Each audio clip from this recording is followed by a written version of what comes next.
সবাই খালি কইন আমি কিতা কাম করি আমার কাজ হইছে গাড়িত বোয়া আর আস্তা দুনিয়া এই চক্কর দেওয়া আমি তো আসলে একদম কপাল আমার বালা লাক্সারি কাজ একটা করি প্রায় আমি সকালে 1 ঘন্টা কাজ করি আর বিকালে আরো 1 ঘন্টা কাজ করি বাট আসলে এটা একটা স্কুলের একটা জব এই জবটা করি আশা করি আপনারা কাছে আমার আনসারটা ফাইলিস হইন কাজটাকে এসে এখন চাটা খাইবার লাগি পানি অন করে দিলাম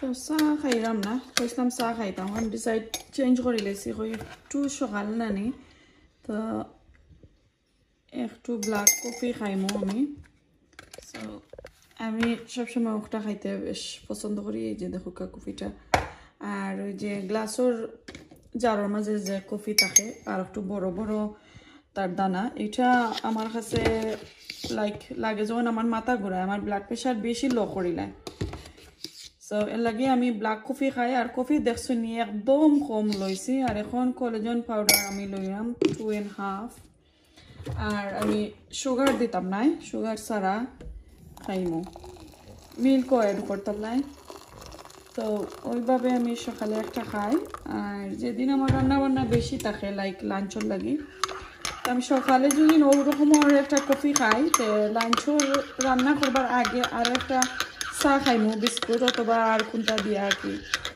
সো একবারে সকাল আজকে যেহেতু কাজও গেছি কাজ থেকে আইয়া আমি লগালগ নাস্তা খাইতাম না আমার নাস্তা এত সকাল আমার ভালো লাগে না 11টা 10:30 ছাড়া আমার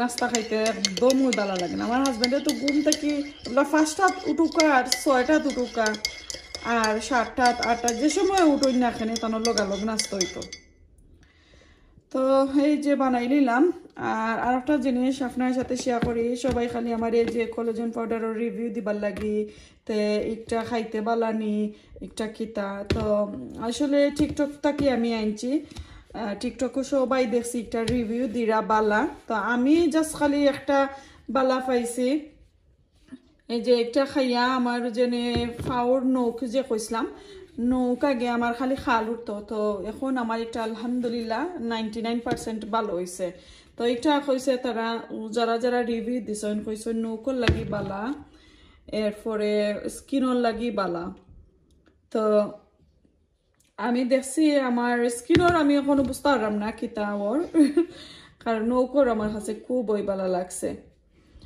খুব বালা পাইছি আমি তো আমার একটা এখনো শেষ হয়েছে না কারণ আমি তো একবারই চা খাই কোনো সময় বিকালে যখন আমার হাজব্যান্ড ঘরে তখন তাহলে আমি খাই তো এনিওয়ে সকালে এখন আমি খাইলে একটু বইমু গিয়া বইয়া তারপরে তো কফি খানি শেষ কিছু কিছু নাটাইছিগুলো আর আপনার সাথে শেয়ার করলাম না এখন রান্না বান্না ফালা তো চলুকা একটু শেয়ার করিলাই একটা রেসিপি রান্নার তেল একটু দিলাম বিসমিল্লাহ আমি আর আমার আম্মা আর আমার খালাম্মার লাগি আমি তেলাপিয়া মাছের ফিলেট আনছিলাম 1 প্যাকেট 5.99 পাউন্ড দিয়া তো 1 প্যাকেটের মাঝে 6 পিস মাছ হয়েছে কি তখন এগুলা আমি একদিন আগে ম্যারিনেট করে রাখছিলাম ওই যে কালকে যে অত রান্না রান্নাম ওদিন আমি ম্যারিনেট করে রাখছি আজকে বিকালে বিরান করিয়া আর এখন আমি রেডি করছি আর কি তো শুকনা মরিচ বিরান করছি আর এখানে আমি দেখাই আমার গার্ডেনের বাখরুফাতা ফ্রেশ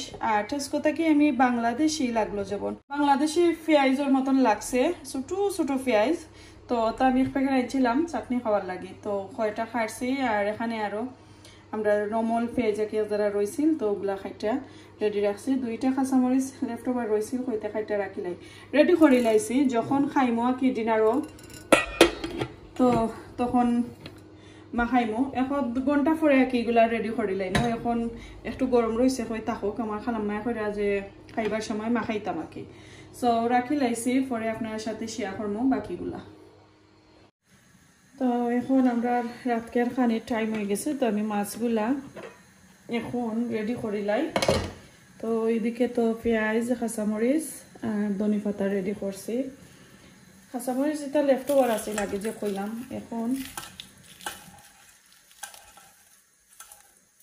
মরিচ দিয়া রেডি করে দিই আর কি শুকনা মরিচ তো এই শুকনা মরিচও জাল আছে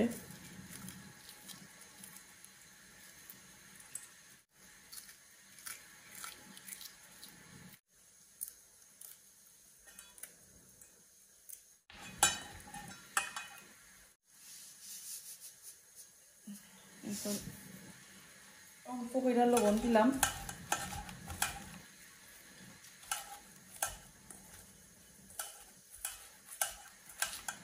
রাইতফলা বেশি জাল দিলাম না, মাত্র 4টা শুকনা মরিচ আর 2টা কাঁচা মরিচ দিচ্ছি। দেখে যদি লাগে তো আরো 2টা রয়েছে দিলেই। তো এখন মরিচ পেঁয়াজ আর বাকো পাতা ভালো করে মাখাইলাই।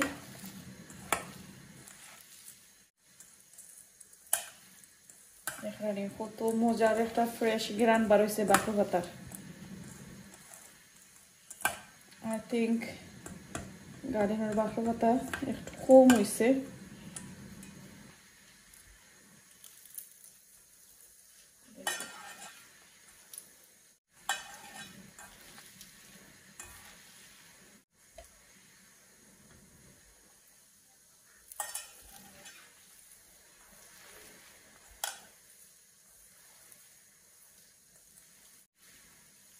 ভালো করে মাখাইলাই।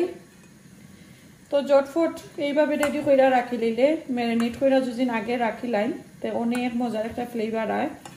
চাইলে এখানোর মাঝে মাস্টার্ড অয়েল একটু দিতে পারবো, তাই আমি অল্প করে মাস্টার্ড অয়েল দিব, একটু মাখাইলাই। তারপরে তো বাক্কা দেখা যায় চাটনি হয়ে গেছে। তো আমার ছেলে খালি কইরা জানে মা কোন সময় করবাই।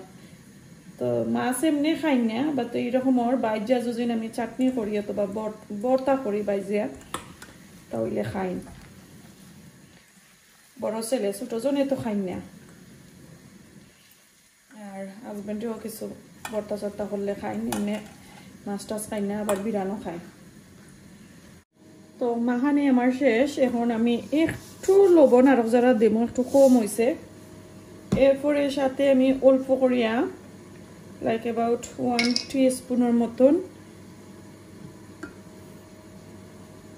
মাস্টার্ড অয়েল দিছি। এটা কি একদম ফ্রেশ একটা গ্রান, মজা মজা গ্রান একটা করে লাগিয়ে আমি দিছি। চাইলে আপনারা স্কিপ করতে পারবা।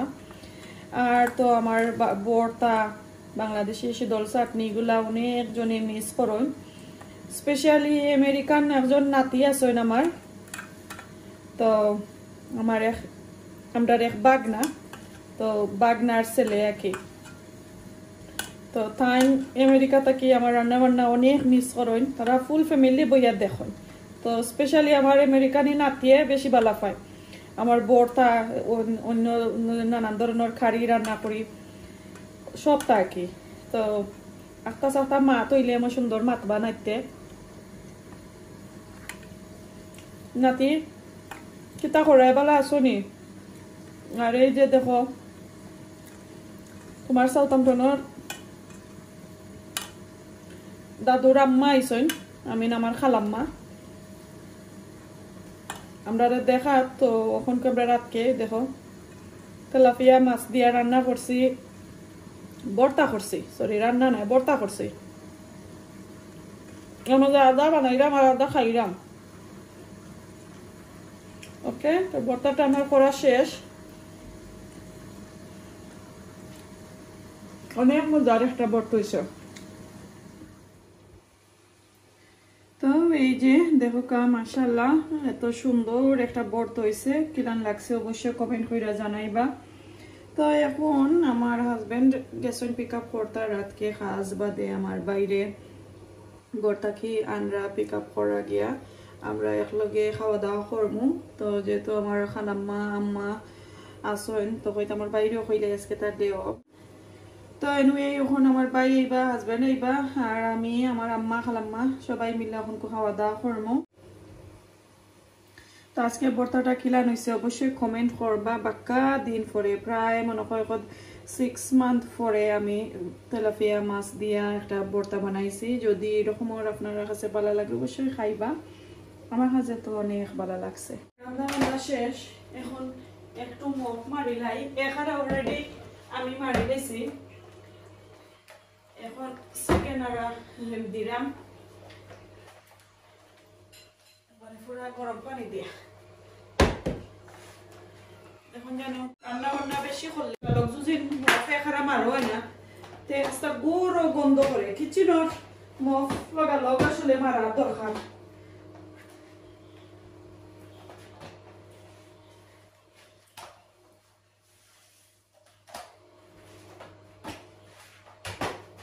আর এই এক মফর বাকি চার এই যে মফ দেখা এখান থেকে আমার লোক সঙ্গেই গেছে বুঝছো নিজে বাইরে যাই ও বাইদি এখান দিয়ে মফ মারি ঘরের মাঝে ফট করে আর ড্রাই যায় লাগে আমার কাছে খুব ভালো লাগে এই মফটা